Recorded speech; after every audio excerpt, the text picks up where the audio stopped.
Daniel tugged at his collar for what felt like the 10th time, pacing near the door and glancing nervously at the clock. Being a single dad had taught him to navigate chaos: early mornings, late nights, parent-teacher meetings, and culinary experiments that usually ended with flour everywhere. But dating again, after years of solitude, was an entirely new kind of challenge. His best friend had insisted he try a blind date, promising that Emily was kind, genuine, and someone who understood what it meant to rebuild a life from fragments. Still, Daniel couldn't shake the nervous flutter in his chest. Upstairs, his 2 kids, Mia and Jacob, were asleep, their laughter still echoing faintly from the bedtime story he had read an hour ago. When the doorbell finally rang, Daniel inhaled deeply, smoothed his shirt one last time, and opened the door. There stood a woman in a simple blue dress, her expression soft but hesitant. "Hi," she said with a nervous smile.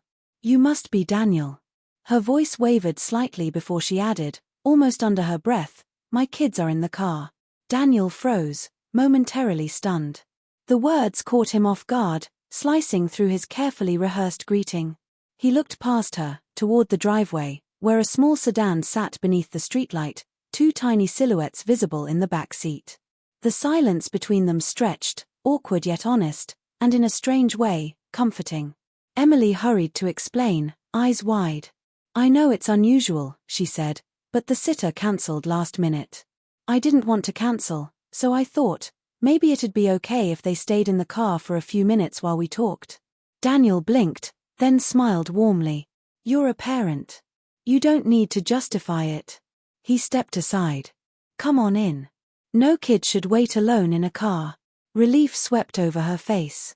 Moments later, Emily returned, holding the hands of 2 shy children, a boy of about 8 and a girl maybe 5, both clinging to her as if she were their anchor. Daniel knelt to greet them gently, and within seconds, Mia and Jacob appeared at the bottom of the stairs, sleepy-eyed but curious.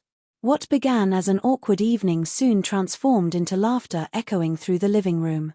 Instead of the formal dinner Daniel had planned, the 5 of them gathered around the table, sharing cocoa and cookies.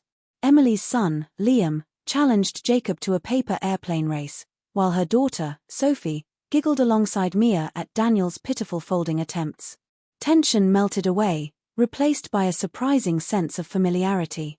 Across the table, Daniel looked at Emily and saw something he hadn't glimpsed in years: warmth, resilience, exhaustion, and a flicker of hope. They talked for hours about school lunches, the price of soccer cleats, the peculiar loneliness of being both mother and father at once.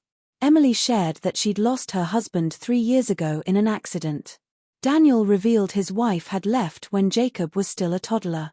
Their struggles mirrored each other, as did their determination to move forward. Time slipped unnoticed. When Emily finally realized how late it had grown, she gasped and began gathering jackets, apologizing. Daniel stopped her with a gentle smile. "Don't apologize. This might be the best date I've ever had." Emily laughed softly, brushing a strand of hair behind her ear. "You mean the first," she teased. Daniel let out a genuine laugh for the first time that evening. At the door, Liam tugged at Emily's sleeve, whispering something that made her cheeks flush. "He says your house feels like home," she explained shyly. Daniel looked down at the boy, moved beyond words, and simply nodded. The next morning, a small note slipped under Daniel's door from Emily. "Thank you for not judging. Thank you for understanding. Maybe next time I can cook dinner for all of us." Over the following weeks, their lives intertwined naturally. Their children became inseparable, filling Daniel's once quiet house with laughter. What began as a hesitant meeting between 2 lonely parents blossomed into a bond built on empathy, shared responsibility, and the small, ordinary joys that felt extraordinary. Months later, on a sunny Saturday, Daniel watched Emily help the children plant flowers in the garden. He remembered that night, her soft whisper, "My kids are in the car." That single moment had changed everything. It wasn't just the beginning of love, it was a lesson that real relationships thrive on compassion, second chances, and the courage to bring your full, messy life to the table. When Emily noticed him watching, she called out playfully, "What are you thinking about?" Daniel grinned, slipping his hands into his pockets. "Just the night I opened the door," he said, "and found my whole future standing on the porch."